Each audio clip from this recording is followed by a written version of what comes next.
It's 10:30 a.m. on April 24th, 2021, at Lombrive in southern France. And the 15 people coming out of this cave have just lived through the deep time experiment. 40 days underground in the cold and damp, with no sense of day or night. An extreme undertaking orchestrated by the explorer and researcher Christian Clot. Along with him, 14 people who've taken up the challenge.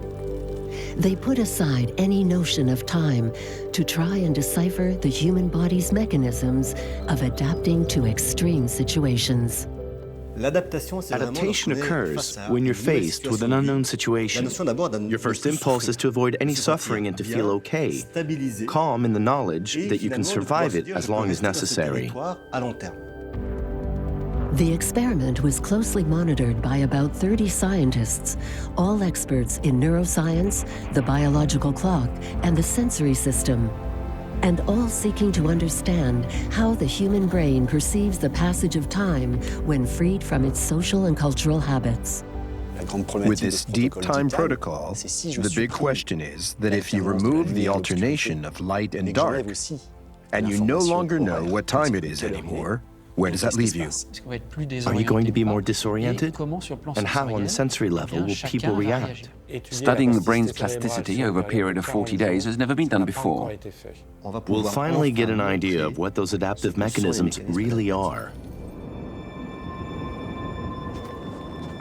Deep Time is the story of a quest by Christian Clot. For 20 years, he's been studying the human ability to adapt to extreme living conditions. At first, he himself was the guinea pig. Covered in sensors, he crossed burning deserts, icy steppes, and sweltering jungles. And thus was born the Deep Time experiment. This time, though, he wanted it to be a collective one, and it was the COVID lockdowns that triggered it. As the lockdowns progressed, people started to lose their sense of time. That intrigued me. When we talk about losing our sense of time, we often think about the people in the 60s and 70s who went down into caves to see what losing your sense of time was really like. So I thought we should study the cognitive function of time down in a cave with no access to temporal information, but as part of a group. The Deep Time expedition is the result of a collaboration between Christian Clot and a team of scientists who have been working with the explorer for several years. This is the first time they can analyze, in real life, the evolution of a group deprived of time reference. Stéphane Bénard is a researcher and doctor specializing in balance and the perception of space. He analyzes the reactions of individuals deprived of sunlight. The cave at Lombrive is much better for the deep time mission than even an open-air laboratory. It's studying people in real-life conditions. And that's what we need to study, because whether it's in everyday life, or in a company, or even someone with a pathology at home, we don't have that hindsight. We know what happens at the hospital, but not what happens at home. What we need are real-life conditions. Movement in space is Carole Tafferan's specialty. She's an ethologist, and she's interested in the behavior of social groups in extreme situations. For her, deep time is a rare opportunity. The spatial domain is a field of exceptional and extreme conditions. What's exceptional here, though, is that these teammates can't tell the time. That's very important when studying their adaptation, and it's what attracts me to this particular environment. It's something new to my research in isolation and confinement. Etienne Queclin, the team's specialist in neurology, is also studying these extreme situations. Using brain imaging, he will analyze the brain's ability to modify its connections according to its environment and its lived experiences, what we call brain plasticity. What's interesting is that no one's yet studied brain plasticity over a 40-day period. There have been studies done in Antarctica, where there's very little sun and where the nights last 6 months. So we know that over 6 months, there is some form of brain plasticity. But it's never been done over short periods of 30 or 40 days. So it's a challenge to find out if on this timescale we can observe cerebral plasticity. Benoît Mauvieux is a specialist in biological rhythms. He studies the influence of daylight deprivation on sleep. And it's really exciting to discover things we don't know about how people function. Not the biological clock, we know how that works, but not in the context of collective life. That's really the most deep time, this collective adventure that's never been done before. Recruiting the 14 subjects of the Deep Time experiment took months of physical and psychological testing. They were selected from more than 1,000 candidates. The 14 teammates who entered the cave are between 27 and 50 years old. Doctors, biologists, nurses, rope access technicians, or jewelers, they would all be putting their know-how at the service of the mission. Christian Clot calls them deep timers. It's an experience that will really push both individual and collective limits. That's what interested me about it. The desire to go to the end of a project that tests your limits. It started out as a bit of a joke, giving your body to science during your lifetime. That was the funny side of it. To be completely disconnected, even from time. It's an experience that must be amazing, and I hope that afterwards I'll keep a little trace of it in my everyday life. The first thing to come to mind is the unknown. How you react to living without the constraints of time, without a clock. How are we going to keep a group together? Because I think everyone will crack at some point. The deep timers have accepted to undergo a battery of daily tests during the 40 days. They will be carried out in the cave thanks to special devices configured to measure their activity. Not every night, but from time to time, they'll be going to bed with a polysomnography, with little electrodes on their foreheads at the level of the lobes. We'll train them for that and follow the architecture of sleep to find out how long they sleep, and especially how they sleep. To analyze how the deep timer's balance evolves, Stéphane Bénard has developed a series of virtual reality tests. It's a checkup to see that everything's working properly and at what speed. It's calibrated to be both physiological and natural, and then we check that it doesn't all take too long, after which we can use it on the deep timers. Ethologist Carole Tafferin has had surveillance cameras placed to film the team members in their communal living area 24 hours a day, and will analyze all the recordings at the end of the experiment. For brain and memory analyses, team members must undergo MRIs a few days before entering the cave. Obviously, we can't study their brains when they're actually in the cave. So we thought we'd do MRIs or brain scans just before they go in, and then again when they come out, and compare these before and after scans. We'll be able to observe the regions that show a variation in the density of grey matter. Once the tests are done and the equipment is validated, deep time can begin.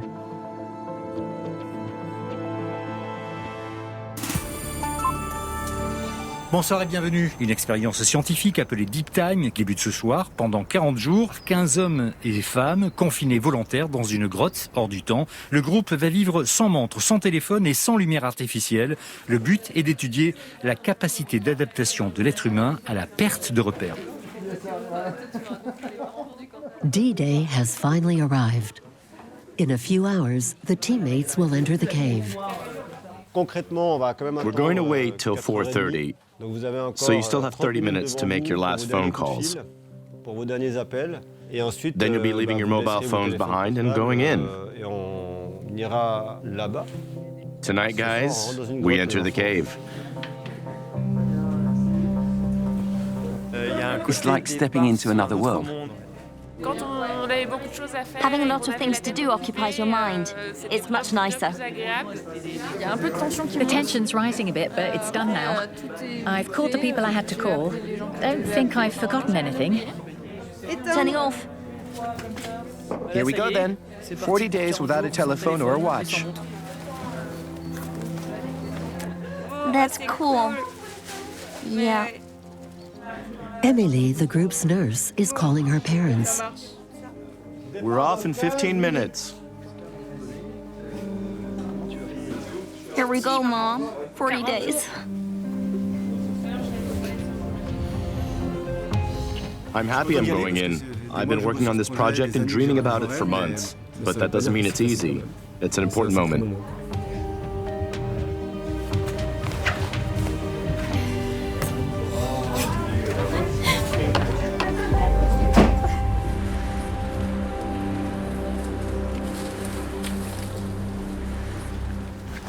Families, loved ones, and all the volunteers who've struggled to make this experience possible are there to wish them luck.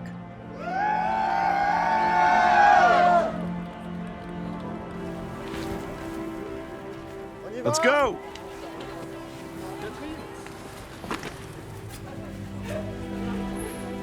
None of the teammates has ever faced such an ordeal. As they enter the cave, no one knows if they will last 40 days.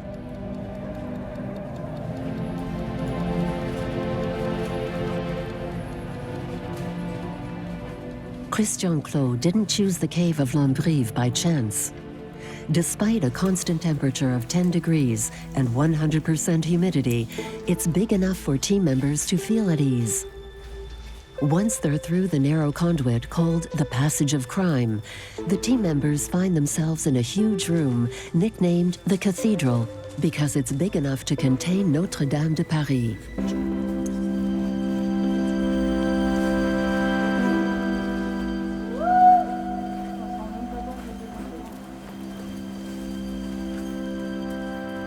After a 10-minute walk, the deep timers get a first look at their base camp, where they'll be living for 40 days. Hundreds of volunteers have worked tirelessly. They've carried 4 tons of equipment and 1 ton of food in on their backs.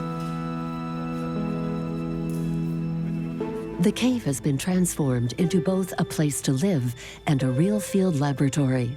2 tents have been installed for the scientists. It's all lit by a luminous ball. Well, it's great. From now on, only the members of the mission are present in the cave. The deep timers have total autonomy, and they film themselves. How'd you like it, Tiffen? It's really moving. We're all here. That's it, we're all here.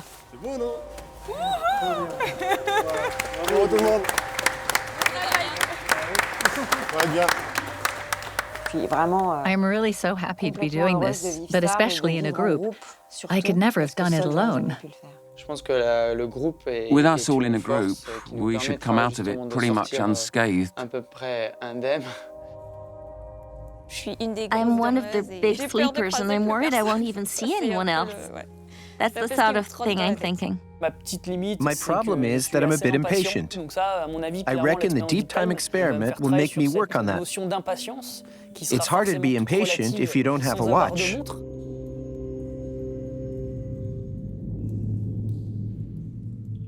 This isn't the first experiment on having no time awareness and no sunlight. Doing away with any time markers mainly allows scientists to study the functioning of another clock that's essential to our body, the biological clock that the French geologist Michel Siffre first detected in the early 1960s. In the summer of 1962, he lived for 2 months alone at the bottom of a chasm without any way of telling the time and connected to the surface only by a telephone line. Allô, ici Le Fond, ici Michel. From the moment he went in, the scientific community was holding its breath for news from Michel Siffre. In his messages, he reported problems with his memory. For example, he found himself listening to a record 10 or 20 times with no memory of having just listened to it. NASA had just sent a man into orbit and was very interested in the effect on a man's cognitive abilities in an enclosed universe. 58 days later, when he came out of the abyss, Michel Siffre thought he'd spent only 33 days down there. So the difference between the perceived time and the measured time was an important one. The experiment led scientists to conclude that a human being's internal rhythm is one of 24.5 hours. For chronobiologist Benoît Monvieux, deep time is an opportunity to go further in interpreting Michel Siffre's pioneering experience. Michel Siffre's routines, in fact, involved him not being very active in his cave. He'd chosen caves where he had little room to move. He was often confined to his tent. There was no significant energy expenditure. And I wondered if, after all, the longer time cycles were perhaps related to a lack of activity. Michel Siffre found it very hard to be alone and locked in a small space. After an initial phase of settling in, he plunged into his exit into a secondary phase that was very hard, both physically and mentally, a depressive phase. Having lived it, Christian Clot knows that during an expedition, the individual passes successively through different states. His experience has allowed him to identify 3 of them: euphoria, apathy, and restarting. This is the hypothesis that deep time seeks to validate. So there seem to be 3 distinct phases, and somehow we find these cycles in every crisis situation. The first one may last about a week. You still have a temporal memory of having your usual cycles with the sun and watches. You discover the territory, the objects, your way of working, and that all generally goes pretty well. It's quite a calm phase. And then, after maybe a week or 10 days, there's a second phase. You're faced with the first phases of boredom. You start looking for a reason to stay there. And what's more, you've lost your memory of time. So you have to start creating your own rhythm. And that comes as a shock. It's a very difficult moment that throws into total disorder both the group and each individual as a person. And for that, there are only 2 solutions. Either you continue to sink, and you fall into depression or burnout, or you find renewed strength. And the whole question is, are you going to arrive at the 3rd phase where you finally find a rhythm that would allow you, if you had the necessary resources, to live for years? The evening menu, 4 Seasons pizza. We'll make a few of them. And spicy chicken and peppers pizza. The deep timers are about to have their first meal in the cave. They've been instructed to eat and sleep whenever they want, regardless of the group. This is one of the most important instructions that Christian Clot has given them.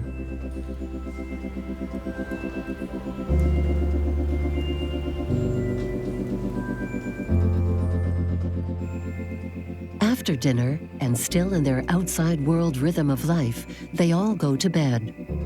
From now on, time is no longer measured in hours or days, but in cycles. A cycle is the sum total of a waking time and a sleep time. As they lie down, the first scientific protocols begin. Tonight, it's the recording of sleep. I started the sleep monitor. I'm going to bed. Because I'm tired. It's recording. Off we go to dreamland. We know the lifestyles of our 15 subjects. We know if they're big sleepers or if they don't sleep much. So the question is whether those who don't usually sleep much are going to stay like that in the cave, or are they like that because their professions mean they can't sleep so much? We'll see if people can live together because they're chronobiologically compatible, or if it's because they bond when they get together to eat at the same time, and if this bonding will also get them onto the same rhythm.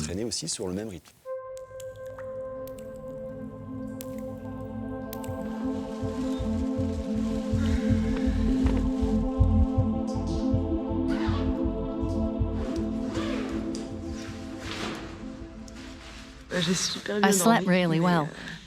I woke up because I needed to go to the bathroom, and then I heard that things were pretty busy. And I thought, oh, I'm not the only one up. And I figured, well, okay, I'll get up too.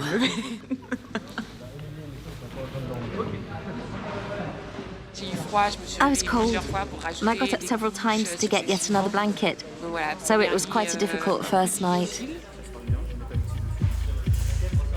Once people get up, daily life is organized. Tiphaine is in charge of the food stocks. Damien prepares the equipment used to collect water. Arnaud, the group's biologist, starts planting a mini vegetable garden. Like all other jobs, the virtue of this kind of work is that it sets goals for everyone. It's more playful, experimental. We'll all see a bit of green in this world where usually there isn't any. For the plants to grow, they are illuminated by growth and flowering LEDs. It's really exciting. If we can show we've been able to grow plants in a place like this, then that brings up questions about our ability to settle into new types of environments. The deep timers are very busy. First of all, there are the essentials, such as pedaling on a bike, the equivalent of 1 hour a day to power the batteries for the scientists. During each cycle, the team members are expected to undergo about 2 hours of testing. The most spectacular test is the virtual reality one, an exercise that tests their balance and their sense of orientation, 2 senses that the lack of light in the cave must surely disturb. Our basic sense of balance works like a stool, basically. A 3-legged one, the most stable kind. All visual information is the first leg. The second is all the information in the inner ear that's connected to Earth's gravity with a kind of plumb line. And the third leg is our bodily sensations.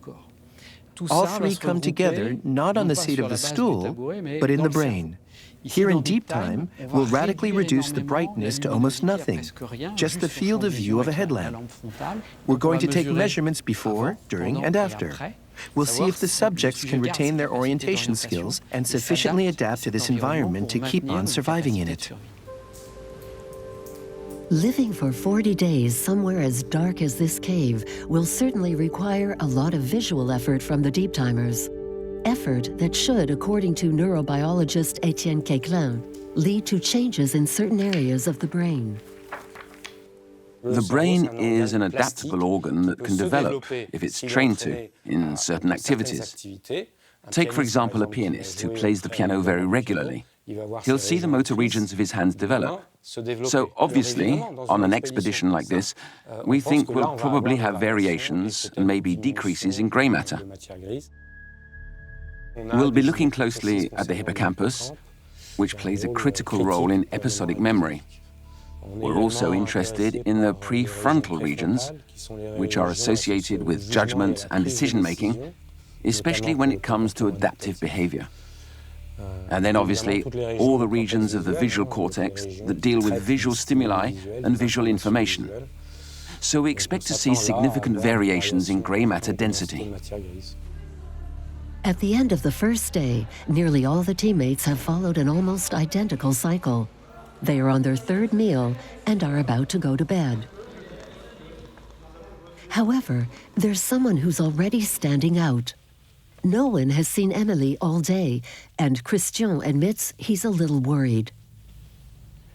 I made a somewhat difficult decision as regards the scientific protocol, which was to wake up Emily to see how she was doing, because we're only in the first cycle and she's already completely out of sync. The biggest fear for Emily is being alone.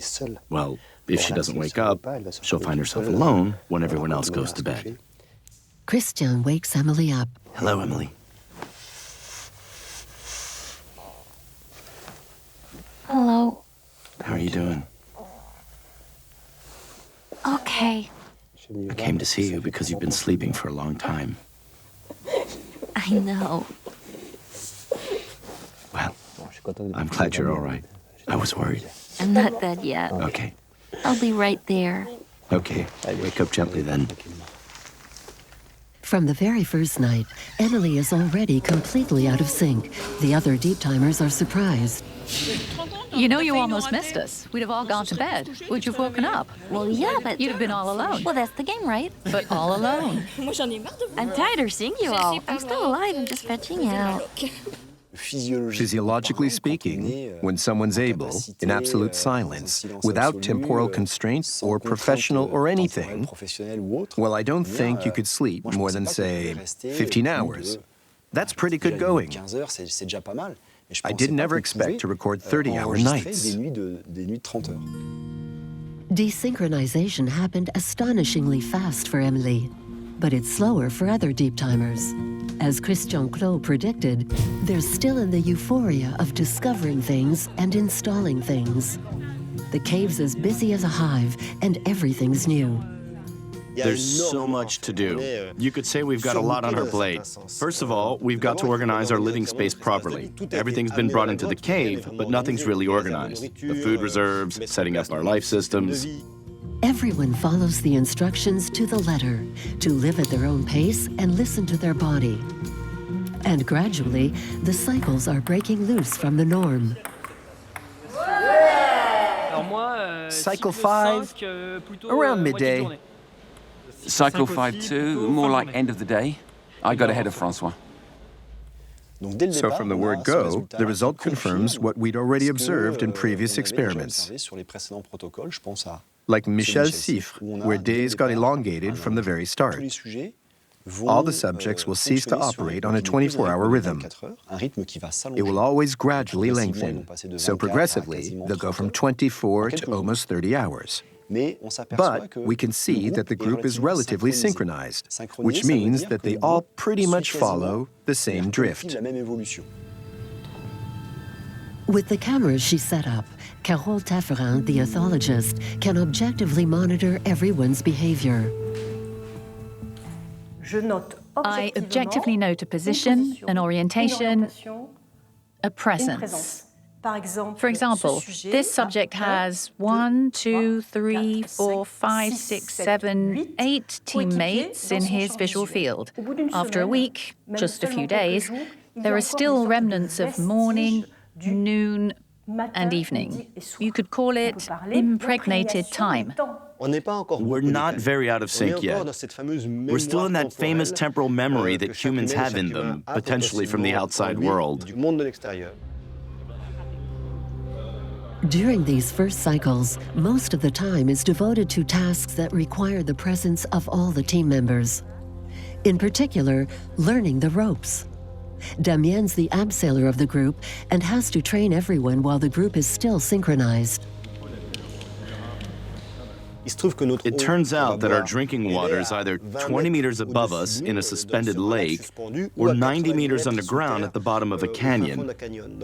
So you can't get any water if you don't know how to abseil. And most of them, almost 2/3 of them, have never done that.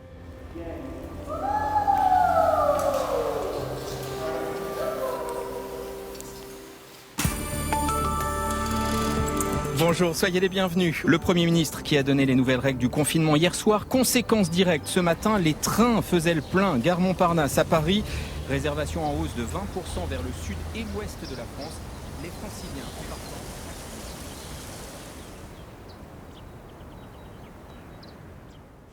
Nous voici. Here we are, at whatever time and date it is, and I've been chosen to take care of all the toilets and stuff. When I woke up today, there was my name, Marina, as being responsible for all the bins. So I put in my code. There you go. Estimated time to fetch water, 20 minutes. And that's it, right? Go on then. I'm on it, okay? There, we'll have to estimate when it's 20 minutes. When we ask them to estimate how long their cycle is, they just can't answer. If you ask them to estimate 1 minute, they let almost 2 minutes to 2 minutes 20 seconds pass. Without the alternation of sunrise and sunset, you lose all sense of time. Team members have to regularly dispose of their waste and their dirty laundry a 15-minute walk away from the base, or deposit scientific recordings. Everything that comes out of the cave is taken care of by an outside support team that stands guard at the cave's entrance 24/7. Unlike Michel Sieffer's mission, Deep Time was designed to have no direct link to the outside. The slightest contact could reveal temporal information to the teammates and thus distort the experiment.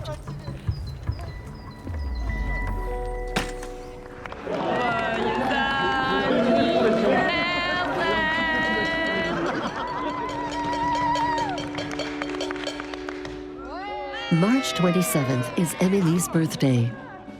Based on an average of each person's cycles, the team members reckon they'll celebrate on the right date.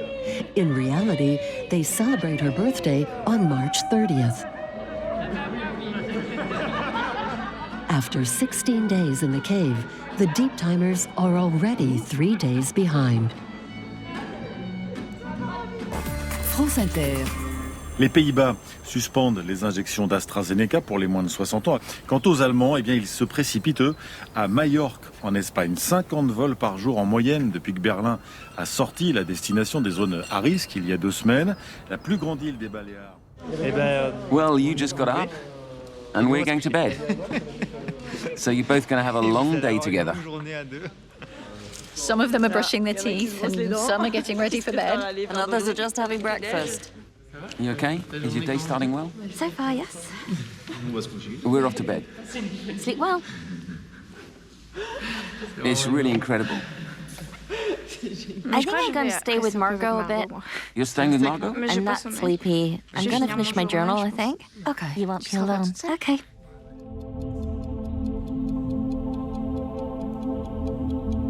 The team members are halfway through the experiment. For several cycles, they've been getting more and more out of sync. Some get up when others go to bed.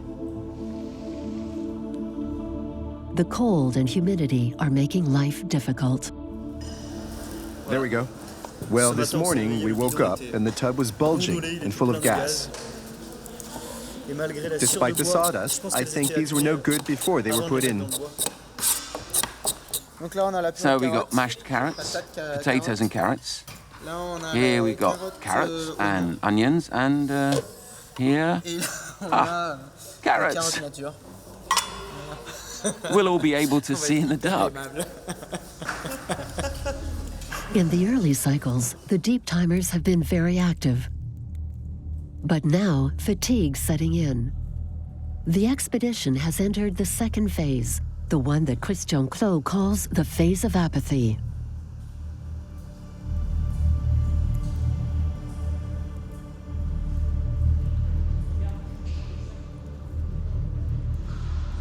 Are you asleep? No, just a nap. 90 seconds.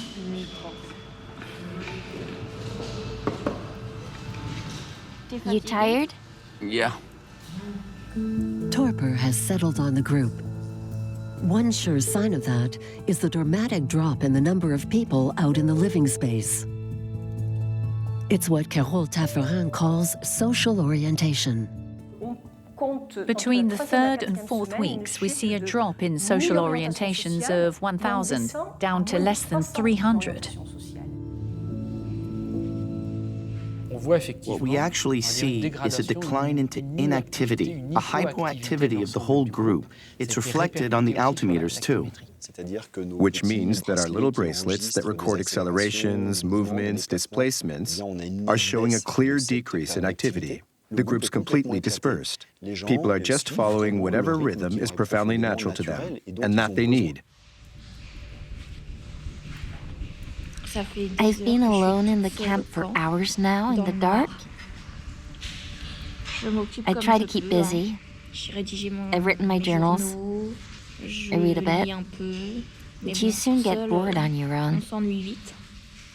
This is my second and maybe my last meal. I mustn't be too long getting to sleep. I think it's the middle of the night for the others. I'm completely out of sync. You feel a bit lost. You've taken it all in, you've tried to understand, Then you get tired and start to realize that this world you're in is completely different from what you thought it'd be. The more tiring it all gets, the more you realize that you probably won't be able to return to the world you knew before. This drop in the whole group's daily routine is most evident in those scientific tests that most rely on sensual input. I don't understand why I'm not feeling good. It's funny. Living in this shadowy, almost monochrome universe, the area of their brains associated with perception of the body has become hypersensitive to simulations of movement. When we immerse them in virtual reality with the headset, and they're getting strong visual information that's much more intense than what they've become used to, we can already see modifications. They're extremely sensitive to light information, especially visual, dynamic information.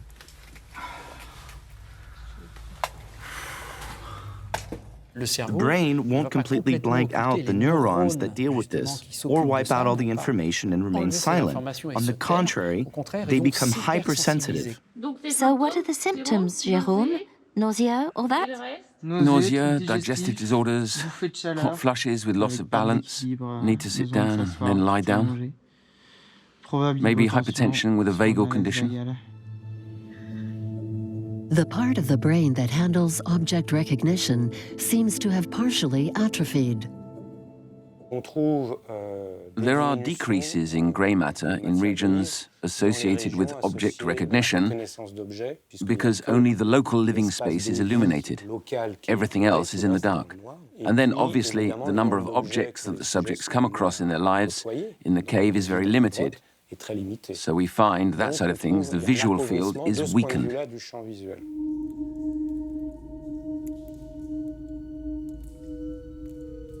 Fatigue is creating tensions in the team. The desynchronization is making collective decisions difficult. You can't please everyone. Well, that's funny because when we got here, you were saying we've got 3 million things programmed. I'm getting really stressed out. I don't want to start yelling at you, and I don't really... No, don't start yelling at me. Just hear what I'm asking you. The next time you're all coming to decisions, just tell me yes or no. I'll talk to Christian. That's kind of tough. Every time you suggest something, we all have to agree. At some point, you have to accept that some ideas that aren't yours need listening to. It's a two-way street, you know. We're off to fetch some water. We've only got 1 barrel left, and we're getting through about 2 a day. The group is scattered now, so it's up to whoever's awake to fetch the water.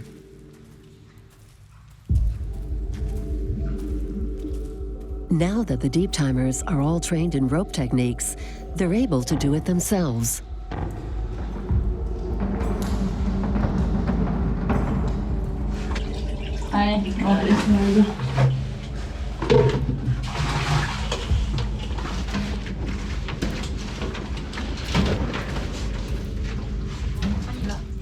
Careful with the canister. Well, there you go. Look out. Has it burst? You okay? I'm fine, but the canister... A very good exercise, and fortunately it taught me you really have to look out for anyone down below before you send anything down. And warn them. Because Martin was down there, so it could have been a lot worse.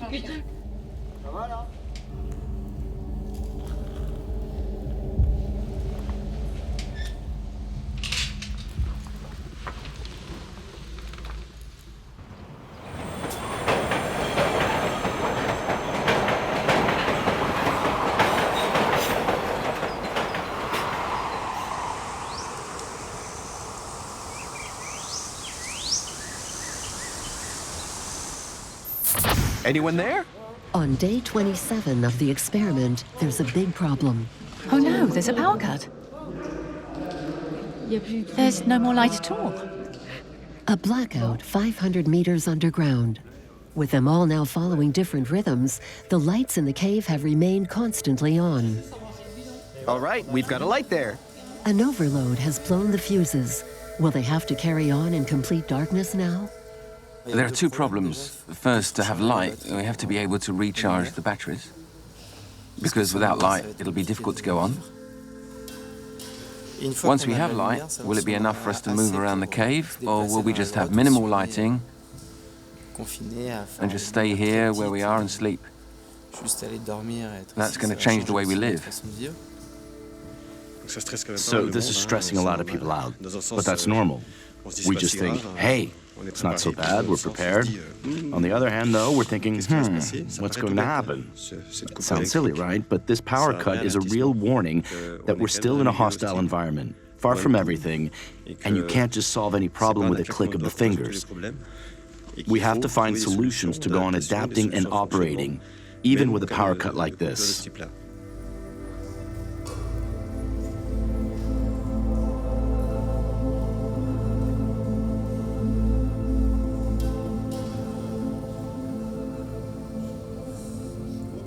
After 24 hours in the dark, the lights at last came back on. Hey, this cave's really beautiful. This power outage will turn out to have been extremely important to the overall experiment because it showed that life only works because we've got light. In complete darkness, humans can't survive. This outage lasted 24 hours. That's both short and very long. When you start to have to question what it'd be like to have no light at all, and then the lights come back on after 24 hours, you all start to think, how can I do things to start feeling okay, but really okay?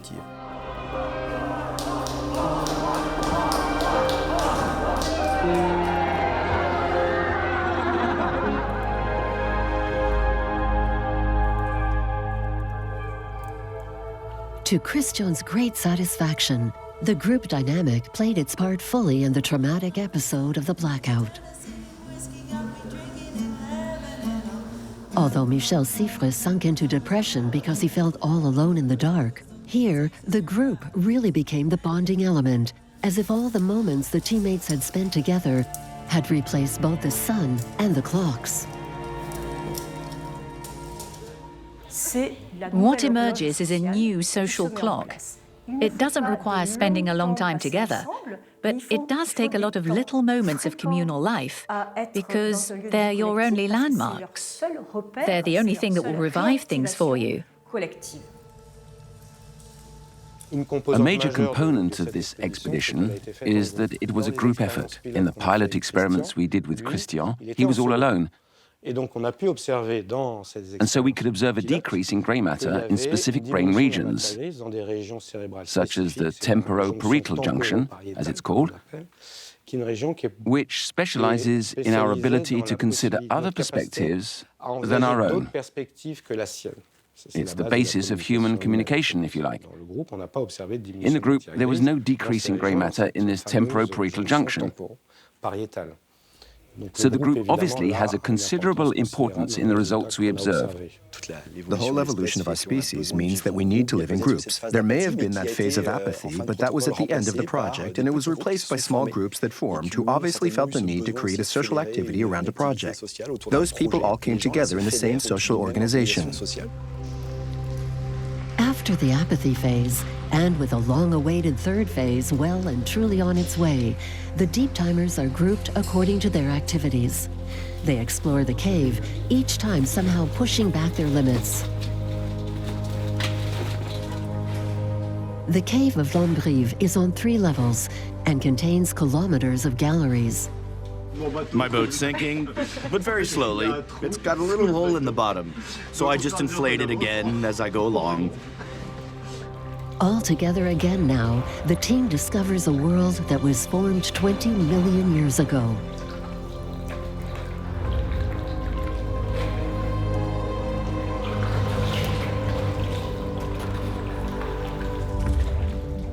We have this ability to marvel at a place, or an event, or something. For me, that's an important thing. I really wanted a cave like Lombrive, a cave where we could move about, that we could explore, and would awaken us that feeling of wonder.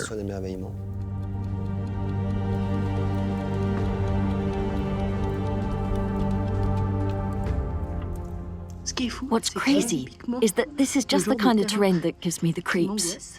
You get the feeling that 800 or 900 meters of rock is going to fall on your head. And the whole landscape's so crazy that you're anxious about all of it. There's a lot to admire, though. It's pretty strong stuff, and I never thought I'd experience anything like this. That sense of wonder is what inspires us to go for it, a reason to build and create. And that's one of the bedrocks of adaptation. Les 15 personnes confinées sous terre volontairement vont revoir la lumière après 40 jours passés au fond d'une grotte en Ariège, sans aucun lien avec l'extérieur. Le but a été... The mission draws to an end. Outside the cave, support team members Mélusine Malander and Jérémy Roumian approach the entrance. Here we go, here we go, here we go. They're the ones who'll announce the end of the mission to the team members. So, the moment of truth. We're going to go right to the bottom of the cave. We'll open the door and tell them it's the end of the 40 days.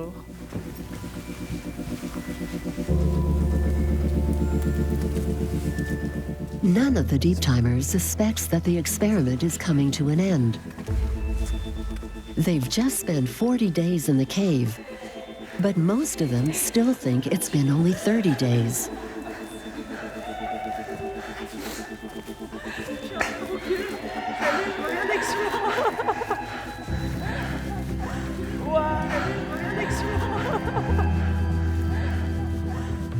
Wow, that's so cool. Thank you, Jeremy, for all the work, and you, Mélusine. To tell the truth, it's too soon, really. I didn't really expect it at all. I don't necessarily want to go out yet.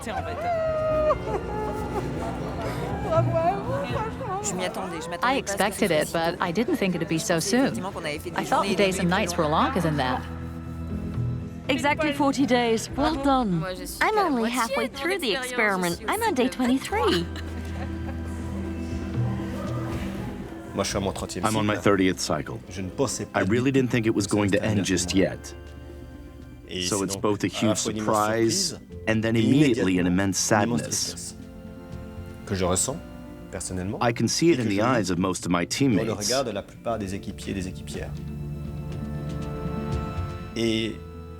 And I see this sadness, and immediately I realize the experiment's been a total success. Because if people are sad to leave, it's because they've really made themselves at home.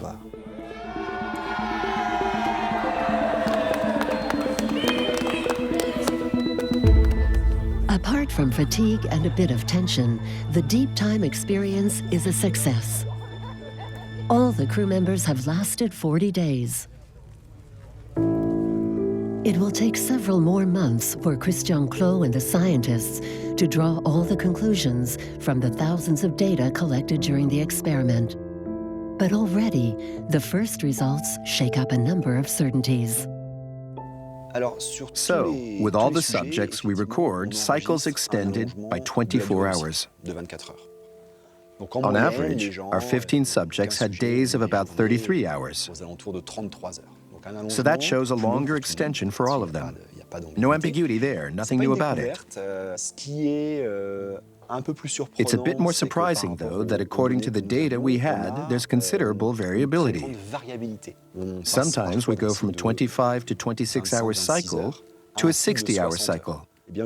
Well, I think that this duration of sleep that we try to homogenize by our social organization is, on the other hand, something to question. Because we see very well that when we ask subjects to listen deeply to their needs, we realize that from one subject to another, it's very variable. So now we're analyzing, dissecting individual by individual, and that's the most interesting thing, to see how each individual's profile has changed. And the applications of this are very important, because a person who suffers from, say, pathological vertigo and who's resistant to re-education, well, we need to know his profile, how it's evolving, and in what way, and what the prognosis is. In the light of these observations, we're moving from a temporal imprint of the outer world to a social imprint of the inner world. And that's how this team adapted. What deep time showed us, and it was very important to us, was to try to change our conception of what the adult brain is. We have this image that the child's brain is developing, it's very plastic, but that the adult brain remains frozen. Well, of course, we're constantly learning, but roughly speaking, we see it as an organ that remains frozen. But now, what we've observed is that even after 40 days, there are considerable variations due to environment and conditions. The biggest success of deep time in terms of our studies on adaptation is that we have really shown that these three phases of discovery, apathy, and then resolution and adaptation did truly exist. The whole question is, how can we reduce the period of apathy? I'm not sure. We need a structural support or something to make us get out of it. And perhaps the real question now is what our work is in the future, how to reduce as much as possible the period of apathy, because that's the dangerous moment, when we simply don't understand what's coming at us from the outside.